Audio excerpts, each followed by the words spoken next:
Okay, and then Cecil. Sir, yung sabi nyo lang na paano ba niya i-operationalize yung claiming responsibility since wala siyang kaso. So, walang bigat yung sinabi niya that I claim responsibility for everything that happened in the drug. Hindi sa walang bigat. Nagtatanong ako, paano nga ba? Dahil ang may kaso nga ngayon, kayo mas nakakaalam siguro ng statistics, ay yung mga polis sa baba na sinasabi nilang kawawa daw, na sinasabi nilang pinoprotektahan daw. Paano i-operationalize yun?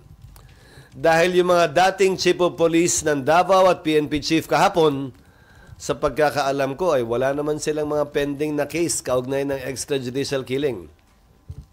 Sir, Unless alam nyo meron. So, anong sense nung pag-ako niya dun sa responsibilidad kung wala nga naman pala siyang kaso to begin with? Siguro bahagi yung ginawa niya kahapon doon. Yung kanyang pag-amin